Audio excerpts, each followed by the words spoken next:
السلام علیکم ورحمۃ اللہ۔ اعوذ باللہ السمیع العلیم من الشیطان الرجیم، بسم اللہ الرحمن الرحیم۔ ربی اشرح لی صدری ویسر لی امری واحلل عقدۃ من لسانی یفقہوا قولی۔ رب زدنی علما، اللہم رب زدنی علما، اللہم رب زدنی علما۔ اللہم فقہنا فی الدین، اللہم فقہنا فی الدین، اللہم فقہنا فی الدین۔ اللہم صلی وسلم علی نبینا محمد صلی اللہ علیہ وآلہ وسلم۔ سورہ التوبہ ہے، سورت کا نمبر 9 اور پارہ کا نمبر 10 ہے۔ لاسٹ ٹائم ہم نے 52 نمبر آیت تک الحمدللہ کمپلیٹ کیا تھا۔ 53 سے شروع کرتے ہیں۔ بسم اللہ الرحمن الرحیم۔ کل، اے نبی کہہ دیجئے ان منافقین سے، کیونکہ پیچھے ہم دیکھ رہے تھے کہ منافقین کا تذکرہ ہو رہا تھا، اور یہ پیچھے ساری جو بات ہے غزوہ تبوک کی تیاری کے متعلق بات تھی، جس میں منافقین اور کمزور ایمان والے لوگ جو ہیں غزوہ تبوک میں جانے سے کترا رہے ہیں، مختلف قسم کے بہانے کر رہے ہیں۔ اب آگے ہم دیکھتے ہیں کہ ایک نیا بہانہ کیا ہے ان کا۔ کل، اے نبی ان سے کہہ دیجئے، انفقوا طوعا او کرہا لن یتقبل منکم، اے منافقو تم خواہ خوشی سے اللہ کے راستے میں خرچ کرو یا مجبوری سے خرچ کرو، اللہ کو تمہارے صدقات قبول نہیں ہیں۔ انکم کنتم قوم فاسقون، کیوں؟ فاسقین، تم فاسق قسم کے لوگ ہو۔ وما منعهم ان تقبل منهم نفقاتهم الا انهم كفروا بالله وبرسوله ولا يأتون الصلاة الا وهم كسالى ولا ينفقون الا وهم كارهون۔ آیت نمبر 54 ہے۔ آگے اللہ کہہ رہے ہیں کہ ان منافقوں سے صدقات، پچھلی آیت 53 میں اللہ نے کہا کہ اللہ قبول نہیں کرے گا، اگلی آیت میں اللہ کہہ رہے ہیں کیوں قبول نہیں کرے گا؟ ان سے نفقات، صدقات قبول نہ کرنے کی وجہ یہ ہے کہ یہ اللہ کا انکار کرتے ہیں، اللہ کے رسول کا انکار کرتے ہیں۔ ولا یاتون الصلاۃ، نماز کو آتے ہی نہیں، اور اگر کبھی آ جائیں مسجد میں تو کسالہ، سستی، ڈھیلے ڈالے پن سے آتے ہیں۔ ولا ينفقون الا وهم کارہون، اور اللہ کے راستے میں ان کو خرچ کرنے سے جان نکلتی ہے، اگر کبھی خرچ کرنا پڑ ہی جاتا ہے تو کیا ہے، ان کا دل پریشان ہوتا ہے، یہ اس کو ناپسند کرتے ہیں۔ یہاں جو ہے ہم دیکھ رہے تھے کہ غزوہ تبوک میں مختلف لوگ آ رہے ہیں، اللہ کے نبی سے بہانے مانگ رہے ہیں، رخصت مانگ رہے ہیں، تو کچھ لوگ نے آ کر جنگ میں، جہاد میں نہ جانے کی معذرت کر لی، لیکن ساتھ ہی یہ کہا کہ اللہ کے نبی ہم جہاد میں فزیکلی تو نہیں جا سکتے، لہٰذا ہم کیا کریں گے، مالی تعاون کریں گے۔ تو جد بن قیس ایک آدمی تھا جو کہ عورتوں میں فتنے میں پڑا ہوا تھا، بڑا مشہور ایک منافق تھا مدینہ میں، بہت مال و دولت تھی، لیکن اپنی جان گنوانا نہیں چاہتا تھا، چونکہ اوپر سے اسلام کا دعویٰ کر رہے، اب جہاد چونکہ فرض عین ہے اس موقع پر، تو اس نے یہ سوچا کہ ایسا کرتا ہوں، یہ ایک بہانہ دیتا ہوں کہ میں مال دے دیتا ہوں، مال سے تعاون کر دیتا ہوں۔ اللہ کے نبی کے پاس آیا اور کہا یہ میرا مال ہے اور یہ میں مال اللہ کے راستے میں جہاد کے لیے دے رہا ہوں، اور میں جہاد میں جا نہیں سکتا، اس کے لیے معذرت کر لی۔ اللہ سبحانہ و تعالیٰ نے اب خاص طور پر جد بن قیس اور باقی جتنے بھی وہ منافقین تھے جو اس طرح کے ہیلے بہانے کرے، ان کے بارے میں کہا ہے کہ اللہ تعالیٰ کا ان کو جواب ہے، تم یہ لوگ مالی معاونت خوشی سے کرو یا مجبوری سے کرو، یہ قابل قبول نہیں ہے۔ یہ بھی تم اپنے پاس رکھو، کیونکہ واضح بات ہے کہ جو منافقین ہیں یا نافرمان ہیں، اللہ ان سے کبھی بھی صدقات قبول نہیں کریں گے، اور وہ کبھی بھی اللہ کو صدقات دل کی خوشی سے نہیں کریں گے۔ جب بھی کریں گے مجبوراً کریں گے یا ریاکاری کرنے کے لیے کریں گے، تو اللہ کو ایسے صدقات لینے کی کیا ضرورت ہے؟ کوئی ضرورت نہیں ہے۔ اب یہاں پر جو ہم دیکھ رہے ہیں اللہ ان سے صدقات نہیں لے رہا، ایک تو ریاکاری ہے، دوسری مجبوری ہے ان کی، یہ دکھلانا چاہتے ہیں۔ تیسری، جیسے ہم جب سورہ شروع ہوئی تھی سورہ التوبہ، تو ہم نے دیکھا تھا کہ اللہ تعالیٰ نے مشرکین سے اعلان برات کیا تھا کہ اللہ کا مشرکین سے کوئی تعلق نہیں ہے، اور اللہ نے آگے سے کہا تھا کہ اگر وہ ایمان لے آتے ہیں، نماز قائم کرتے ہیں، زکوٰۃ دیتے ہیں، تو ان کا مسلمانوں کے ساتھ وہی بھائی چارہ سلوک ہے، اور مسلمان بھی ان کا راستہ چھوڑ دیں گے، وہ آزاد زندگی گزاریں گے، ان کو وہی حقوق ملیں گے جو مسلمانوں کو ملیں گے۔ یہ 3 باتیں جو اللہ نے مشرکین اور کافروں کو کہی تھی، نماز قائم کرنا، زکوٰۃ دینا اور سب سے پہلے ایمان لانا، یہی 3 باتیں اللہ نے منافقین کے لیے بھی کہی ہیں۔ وہاں مشرکین اور کافرین کے اندر چھپی ہوئی نہیں تھی، ظاہر تھا وہ کہ وہ نماز ادا نہیں کرتے، ایمان نہیں لا رہے، زکوٰۃ نہیں دیتے۔ لیکن منافقین جو ہے، آیت نمبر 54 میں ہم دیکھ رہے ہیں، جبکہ منافقین اللہ کے نبی کے ساتھ نمازیں بھی پڑھ رہے ہیں، ایمان بھی لائے ہیں اور زکوٰۃ اور صدقات بھی مجبوراً میں یا کبھی ریاکاری میں دے دیتے ہیں، لیکن اللہ نے پھر بھی ان کو وہی بات کہی ہے جو کافر اور مشرکین کو کہی تھی کہ تم اللہ پر ایمان نہیں لا رہے ہو، زکوٰۃ نہیں دے رہے ہو، نماز نہیں پڑھ رہے ہو، تو اس کا مطلب ہے صدقے دل سے ایمان لانا، نماز قائم کرنا اور زکوٰۃ دینا۔ یہ وہ 3 باتیں ہیں جو کسی بھی انسان کو مومن بنا دیتی ہیں۔ تو اب یہاں پر یہ لوگ ایمان تو لے آئے، لیکن ان کا اللہ اور اس کے رسول پر ایمان مشکوک ہے۔ نماز کو آتے ہیں تو سستی اور کاہلی سے آتے ہیں، کسی نہ کسی طرح بہانہ تاکہ نماز میں نہ جانا پڑے، اور صدقہ دینا پڑتا تو ان کو ایسے لگتا ہے جیسے ان کے اوپر کوئی تاوان یا جرمانہ پڑ گیا ہے۔ کبھی کبھی دینا پڑتا ہے تو ایکسٹرا ریاکاری سے دیا جا رہا ہے، اور کبھی دیا نہیں جا رہا، بہانہ مارا جا رہا، اگر دے دیا جائے تو بہت مجبوری میں، لہٰذا ایسے صدقات آخرت میں کوئی فائدہ نہیں دیں گے۔ اسی لیے اللہ سبحانہ و تعالیٰ نے ان کے ساتھ وہی کنڈیشن لگائی ہے جو مشرکین کے ساتھ لگائی تھی۔ مشرکین کے ساتھ لگائی تھی ایمان لاؤ، نماز قائم کرو اور زکوٰۃ دو، اب تمہارا مومنین کے ساتھ تعلق ہے۔ یہاں پر اللہ ان کو بھی یہی کہہ رہا ہے، حالانکہ یہ لوگ ایمان لائے ہوئے ہیں، بظاہر نماز بھی قائم کرتے ہیں، بظاہر صدقات بھی دیتے ہیں، اس کے باوجود اللہ ان کو کہہ رہا ہے کہ تم صحیح طور پر ایمان لے آؤ اللہ پر، زکوٰۃ ادا کرو اور اللہ کے راستے میں انفاق کرو۔ اس سے کیا ہوگا؟ تمہاری مالیں، تمہاری نمازیں اللہ قبول کر لے گا، وگرنہ اللہ کے ہاں ان کا کوئی بھی وزن نہیں ہے، کوئی بھی اجر نہیں۔ اللہم لا جعلنا منہم۔ آیت نمبر 55 ہے، فَلَا تُعْجِبْكَ أَمْوَالُهُمْ وَلَا أَوْلَادُهُمْ۔ اے نبی ان سے کہہ دیجئے ان کے مال اور ان کی اولادیں جو بہت زیادہ ہیں ان کے پاس، کہیں آپ کو تعجب میں نہ ڈال دیں، حیرانگی میں نہ ڈال دیں، کنفیوز نہ کر دیں۔ انما یرید اللہ لیعذبہم بہا بالحیات الدنیا ویزہق انفسہم وہم کافرون۔ اللہ تو چاہتا ہی یہی ہے، ان دونوں چیزوں سے یعنی اولاد اور مال سے ان کو دنیا میں سزا دیں، اور جب وہ اس دنیا سے جائیں ان کی جان نکلے تو وہ کافر کی حالت میں مریں، کفر میں مریں۔ یہاں اللہ تعالیٰ منافقین کو ان کے مال اور اولاد اس کے ذریعے ان کو سزا کیوں دے رہا ہے؟ کیونکہ منافقین کے پاس سب سے زیادہ فخر اور غرور والی جو چیز تھی وہ تھی ان کی اولاد کا زیادہ ہونا اور ان کا مال کا زیادہ ہونا۔ لیکن مدینہ میں جتنے بھی لوگ تھے جن کے پاس بہت زیادہ مال تھا، اب وہ عمر رسیدہ ہو رہے تھے، بظاہر دنیاوی مفادات کی خاطر وہ اسلام لائے ہوئے تھے، لیکن اندرونی طور پر ہم دیکھتے ہیں کہ ان کا اسلام سے دور دور تک کوئی تعلق نہیں ہے، وہ دنیا پرست اور مادہ پرست لوگ ہیں۔ یہ جو جاہ و جلال اور مال و دولت اور اولاد کی فراوانی ہے، یہی ان کے لیے مشکل کا سبب بنے گی۔ کیسے؟ یہ جو منافقین تھے، جیسے جیسے یہ بوڑھے ہو رہے تھے ویسے ویسے ان کی اولادیں مسلمان ہو گئی اللہ کی رحمت سے۔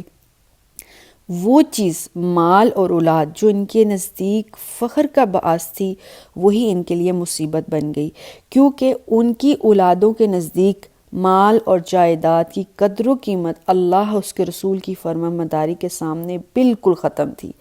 وہ اپنا سارا مال اللہ کے اور اس کے رسول کی خاطر خرچ کیے جا رہے ہیں۔ وہ مال جو انہوں نے ساری عمریں لگا لگا کے بنایا ہے، اور وہ اولاد جو ہے جو مسلمان ہوگی وہ اللہ اور اس کے رسول کی شدائی نکلی ہے، اور وہ سارا کا سارا مال اللہ کے راستے میں خرچ کر رہی، کیونکہ ان کے نزدیک مال و دولت کی کوئی امپورٹنس نہیں رہی اللہ اس کے رسول کی فرمانبرداری کے سامنے۔ اور اتنا ہی نہیں، اللہ نے ان کی اولاد کو اسلام لانے کی برکت سے اسلامی معاشرے میں عزت اور تکریم کا جو ہے وہ ذریعہ بنایا۔ اب جب اولاد کو اللہ نے عزت دے دی ہے اسلام لانے کی وجہ سے، پکے مومن ہونے کی وجہ سے، تو پیرنٹس جو منافقین ہیں ان کی معاشرے میں عزت نہیں رہی۔ یہ جو نظریاتی اختلاف تھا نا، ان کو اپنی اولاد کی نظروں میں ہی ذلیل کر رہا تھا۔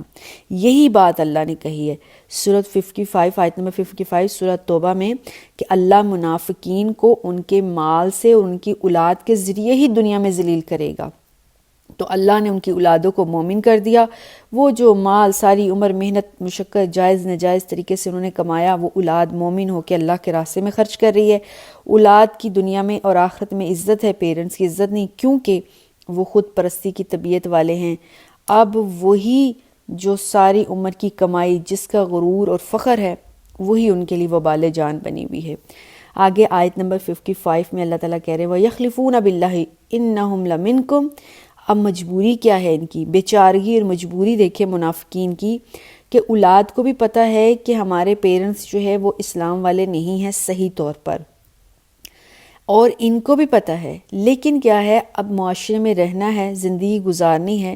انتہائی بیچارگی آ گئی ہے ان کے اوپر کہ وہ قسمیں کھا کھا کے یقین دلا رہے ہیں مدینہ میں رہتے ہوئے رسول اللہ صلی اللہ علیہ وسلم کو اور اسلامی معاشرے کو کہ ہم تم میں سے ہیں، یعنی ہم مومنین ہی ہیں، جبکہ مومن کو کبھی قسمیں کھا کر یہ بتانے کی ضرورت ہی نہیں پڑتی، اس کا ایکشن، اس کا عمل یہ ثابت کر دیتا ہے کہ وہ مومن ہے۔ وَمَا مِنْهُمْ مِنْكُمْ، اللہ کہہ رہے ہیں مومنوں دھوکے میں نہ آنا، وہ تم میں سے نہیں ہیں۔ وَلَكِنَّهُمْ قَوْمٌ يَفْقَرُونَ یفرقون، بلکہ وہ ایسے قوم ہیں، ہرگز وہ تم میں سے نہیں، وہ ڈرپھوک ہیں۔ ڈرپھوک کس طرح سے ہیں؟ نہ تو وہ ایکسیپٹ کر پا رہے ہیں کہ ہم دل سے اسلام نہیں لائے ہیں، ہم منافق ہی ہیں، یعنی اندر سے ہم ابھی کافر ہی ہیں، نہ وہ یہ ایکسیپٹ کر پا رہے ہیں اور نہ ہی وہ صحیح طور پر مومن ہو پا رہے ہیں۔ ایسا کیوں ہے کہ مدینہ میں جب اسلام پھیل گیا ہے، رسول اللہ صلی اللہ علیہ وسلم کی حکومت ہو گئی ہے، تو اسلامی حکومت جو ہے وہ ایک بدتر قوم کی حیثیت اختیار کر چکی ہے۔ اب اسلامی حکومت میں رہتے ہوئے منافقین کو کفر کا اظہار کرنا کیا ہے؟ اپنی جان گنوانا ہے۔ اب مدینہ چھوڑ کے کسی اور جگہ بھی وہ نہیں جا سکتے، کیونکہ مدینہ میں ان کی جائیدادیں ہیں، ان کی اولادیں ہیں، عمر بھر کی جائز اور ناجائز کمائیاں ہیں۔ مجبوراً کیا ہے، نہ وہ علاقہ چھوڑ کر جا کے کہیں اور کفر والی زندگی گزار سکتے ہیں اور نہ ہی یہاں کمپلیٹلی وہ اسلام والی زندگی گزار سکتے ہیں۔ نتیجتاً ان کو مجبوراً ظاہری ایمان لانا پڑا ہے، اللہ کے نبی کے ساتھ ظاہری طور پر 5 وقت کی نمازیں ادا کرنی پڑی ہیں، کبھی کبھی صدقات اور خیرات ادا کرنا پڑتا ہے، حالانکہ یہ ساری باتیں ان کو ناگوار ہیں۔ اور اس سے مزید رسوائی یہ ہے کہ مسلمان بھی ان کو مسلمان نہیں سمجھ رہے، خود ان کی اولادیں بھی ان کو مسلمان نہیں سمجھتی۔ سب کو پتہ ہے یہ منافقین ہیں، باوجود اتنی اوپر سے سٹرگل کرنے کے، ان کی وہی حالت ہے دھوبی کا گتا، نہ گھر کا نہ گھاٹ کا۔ تو اللہ سے دعا ہے ہمیں اس قسم کی حالت اور اس قسم کے ایمان سے بچائے، جو کہ نہ تو دنیا میں کسی فائدے کا سبب بنے گی اور نہ ہی آخرت میں کسی فائدے کا سبب بنے گی۔ زندگی بیچارگی، کشمکش اور انزائٹی اور ڈپریشن کے علاوہ کچھ بھی نہیں رہ جائے گی۔ آیت نمبر 57 ہے لَوْ يَجِدُونَ مَلْجَأَ او مغارات او مدخلا لولوا الیہ وہم یجمعون۔ اے نبی، اگر ان کو کوئی پناہ کی جگہ مل جائے یا کوئی غار مل جائے یا چھوٹی سی کوئی سر چھپانے کی جگہ بھی مل جائے گی نا، یہ تیزی سے دوڑتے وہاں پہنچ جائیں گے۔ کیا مطلب؟ یہ مدینہ میں اتنی بیچارگی اور ذلت کی زندگی گزار رہے ہیں کہ یہ بس اپنے دن پورے کر رہے ہیں۔ مدینہ کے سب لوگوں کو پتہ ہے، جیسے جیسے مدینہ میں ٹائم گزر رہا تھا، شروع کے ٹائم کی بات نہیں ہے، جیسے آخر میں جا کر آگے جا کر شروع میں جب بدر کا تھا، اس کے بعد پھر جیسے احد کا ہوا، پتہ چل گیا کہ کون منافق ہے کون مومن ہے۔ تو جیسے جیسے غزوات ہو رہے تھے ویسے ویسے اب غزوہ تبوک 9 ہجری میں جا کے ہوا ہے، تو 9 سالوں تک سب کھرا اور کھوٹا، سفید اور کالا سب عیاں ہو گیا تھا۔ اب سب مدینہ والوں کو بھی پتہ تھا کہ یہ منافقین ہیں، خود منافقین کو بھی پتہ تھا۔ اب وہ منافق جو ہے مدینہ چھوڑ کے بھی نہیں چاہ رہے، اس بیچارگی اور ذلت کے عالم میں وہ زندگی کے دن ہی پورے کر رہے ہیں۔ وہ چاہتے تھے ان کو کوئی چھوٹی موٹی پناہ کی جگہ مل جائے جہاں سے وہ اسلامی حکومت کے تسلسل سے آزاد ہو جائیں، اور کوئی ایسی جگہ مل جائے، خواہ وہ غار ہو، خواہ وہ ایک چھوٹا سا کوئی سر چھپانے والی پناہ گاہ ہو، تاکہ ہم وہاں جا کے آزادانہ طور پر اپنے حساب سے زندگی گزار سکیں، اور ان کو وہ بھی نہیں مل رہی۔ یہ منافقین کی بیچارگی اور ذلت والی زندگی کا یہ عالم تھا جب کہ مال و دولت کے انبار ہیں، زمین و جائیداد کے انبار ہیں، اولادوں کی لائن ہے، اس کے باوجود نوکر چاکر ہر چیز ہے، لیکن اللہ کے ہاں بھی عزت نہیں ہے، اسلامی معاشرے میں بھی عزت نہیں ہے۔ اللہم لا جعلنا منہم۔ آیت نمبر آگے ہم 58 پڑھتے ہیں، وَمِنْهُمْ مَنْ يَلْمِزُكَ فِي الصَّدَقَاتِ، ان میں سے کچھ بدبخت ایسے ہیں نبی جو آپ پر صدقے کی تقسیم کے بارے میں الزام لگاتے ہیں۔ فَإِنْ أُوتُوا مِنْهَا رَضُوا، اگر ان لوگوں کو صدقات کی پیسے اور صدقات دے دیے جائیں تو یہ کیا کرتے ہیں؟ خوش ہو جاتے ہیں، اور اگر نہ دیے جائیں وَإِن لَمْ يُؤْتُوا مِنْهَا، اور اگر ان کو صدقات نہ ملیں إِذَا هُمْ يَسْخَطُونَ، اس صورت میں وہ مزید ناراض ہو جاتے ہیں۔ حضرت ابو سعید خدری اس آیت کے بارے میں فرماتے ہیں کہ حضرت علی رضی اللہ تعالیٰ عنہ کے ہاتھوں میں ایک رنگے ہوئے چمڑا تھا، اس کے اندر کچھ سونا تھا، اور سونا ابھی اتنا فریش تھا کہ اس کے ساتھ مٹی لگی ہوئی تھی۔ یمن سے وہ رسول اللہ صلی اللہ علیہ وسلم کی خدمت کے لیے پیش کیا گیا ہے، تو آپ صلی اللہ علیہ وسلم نے وہ تحفہ لے لیا، لیکن آپ نے آگے کچھ لوگوں کو، کیونکہ رسول اللہ صلی اللہ علیہ وسلم جب بھی کوئی تحفہ ملتا تھا کہیں سے تو بہت کم ہوتا تھا، اپنی ذات کے اوپر خرچ کرتے، تو آپ نے 4 آدمیوں کو، عیینہ بن بدر، اقرا بن حابس، زید الخلیل، اقلمہ یا پھر عامر بن طفیل کے درمیان میں تقسیم کر دیا ہے۔ اور آپ صلی اللہ علیہ وسلم نے جب تقسیم کر دیا تو صحابہ میں کسی کی جرت نہیں بھی کچھ کہیں، لیکن وہاں پر ایک آدمی نے کہا ہم اس مال کے زیادہ حقدار تھے۔ جب آپ کو یہ بات معلوم ہوئی تو آپ صلی اللہ علیہ وسلم نے کہا کیا تم لوگوں کو مجھ پر اطمینان نہیں ہے؟ حالانکہ میں آسمان والوں کا امیر ہوں، میرے پاس صبح و شام اللہ کی خبریں آتی ہیں۔ اور وہاں پہ سعید الخدری کہتے رضی اللہ تعالیٰ عنہ، ایک آدمی اٹھا کھڑا ہوا جس کی آنکھیں دھسی ہوئی تھی، رخسار کی ہڈیاں باہر نکلی ہوئی تھی، پیشانی باہر مڑی نکلی ہوئی تھی، ابری ہوئی تھی، داڑھی گھنی اور سر مونڈا ہوا تھا، اور اس نے اپنا تہمت جو ہے وہ پنڈلیوں تک اٹھایا ہوا تھا جوش و غصے میں، اور اللہ کے نبی کو کہنے لگا اللہ کے رسول اللہ سے ڈریے۔ تو آپ صلی اللہ علیہ وسلم نے فرمایا تیرے لیے بربادی ہو، کیا روئے زمین پر اس پوری دنیا میں مجھ سے زیادہ ڈرنے والا کوئی ہے؟ اور وہ آدمی چلا گیا۔ تو حضرت خالد بن ولید کہتے ہیں کہ مجھے بڑا غصہ آیا، میں نے کہا اللہ کے رسول میں اس کی گردن نہ اڑا دوں؟ آپ صلی اللہ علیہ وسلم نے فرمایا نہیں، ہو سکتا ہے یہ نماز پڑھتا ہو۔ خالد بن ولید کہنے لگے کتنے ہی نمازی ایسے ہیں جو زبان سے ایمان لاتے لیکن دل کے اندر ایمان نہیں ہوتا۔ آپ نے فرمایا نہیں، مجھے لوگوں کے دلوں میں نقب لگانے، ان کے پیٹوں کو چاک کرنے کا حکم نہیں دیا گیا۔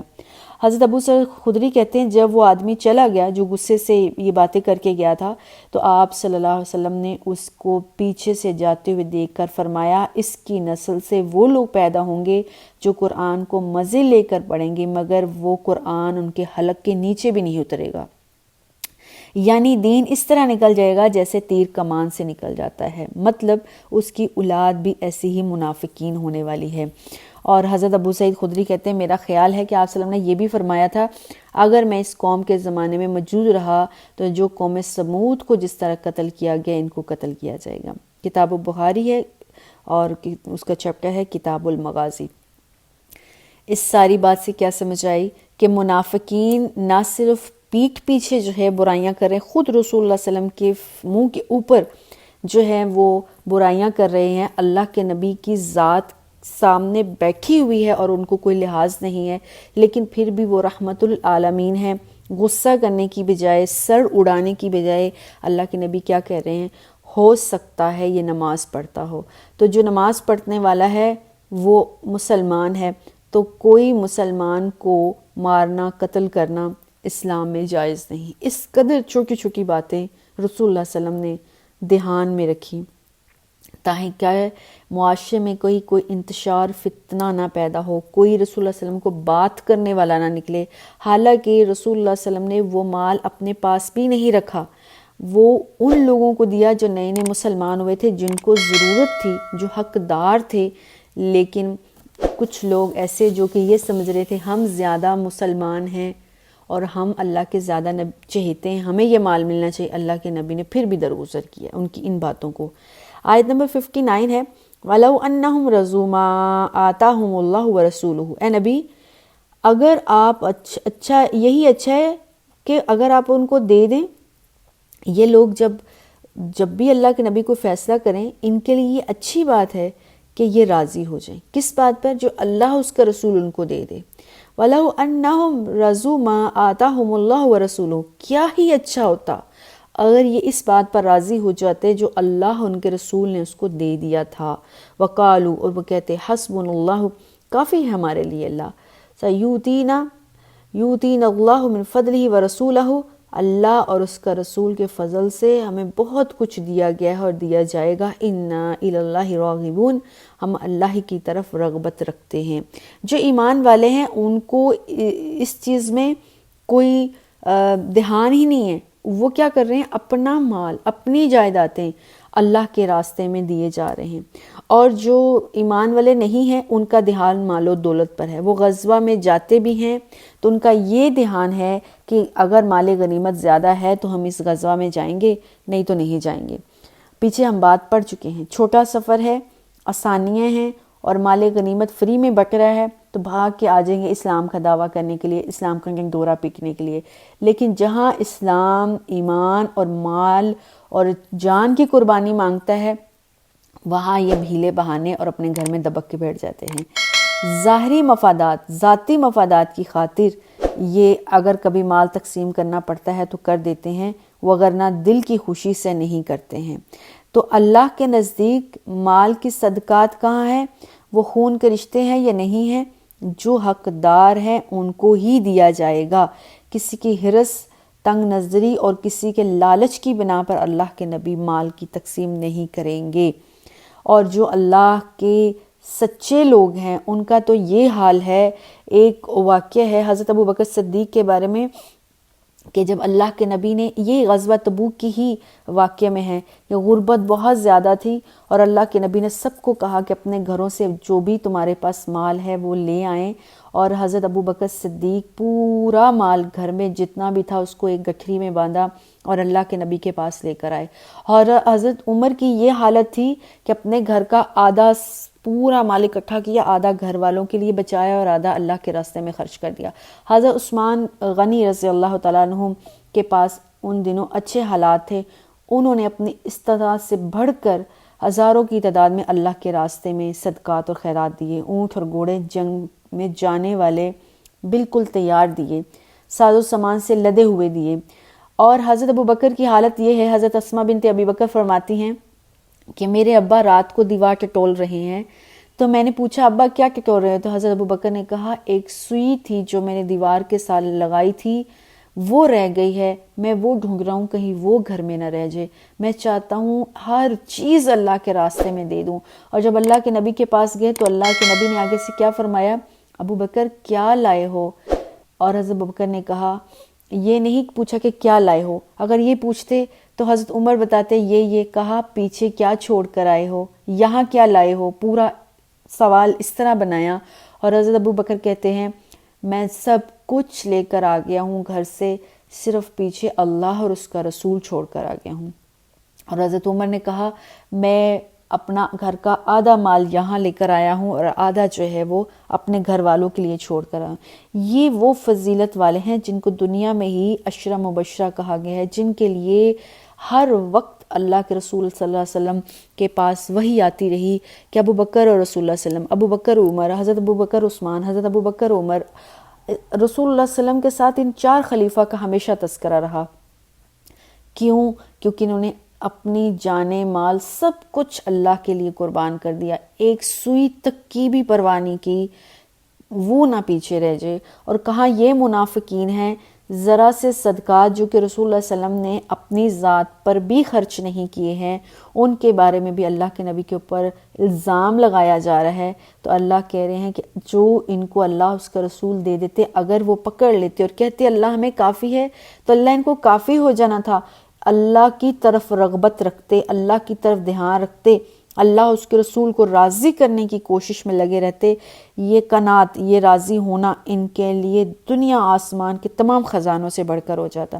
اس کے بارے میں بہت سی احادیث ہیں جو کہ ٹائم کے کم ہونے کی وجہ سے ہم یہاں چھوڑ دیتے ہیں. بہرحال ان ساری احادیث اور ساری بات کا ایک ہی مطلب ہے کہ اللہ کے نزدیک جو ہے خلوص کے ساتھ دیا ہوا صدقہ اللہ کو بہت پسند ہے، اور لالچ و طمع کے ساتھ دیا ہوا جو صدقات ہیں، مال ہیں، وہ اللہ تعالیٰ قبول نہیں کرتا۔ ابھی جو ہم نے سب پڑھا اس سب کی سمری یہی نکلتی ہے کہ اللہ ایمان کے بغیر کسی بھی صدقہ اور نیک کام کو ایکسیپٹ نہیں کرتا۔ خلوص دل اور پکے ایمان کے ساتھ جب اللہ کے راستے میں صدقات دیے جاتے ہیں وہ اللہ کو ایکسیپٹ ہیں، اور جب اللہ کے رسول کسی کو کچھ دے، اللہ اس کا رسول، تو اس کو کافی سمجھ کر اور اللہ کے ساتھ رغبت رکھتے ہوئے اس پر ہی اکتفا کرنا، اس پر صبر کرنا، یہ اللہ اس کے رسول کو بہت پسند ہے۔ والسلام علیکم ورحمۃ اللہ وبرکاتہ۔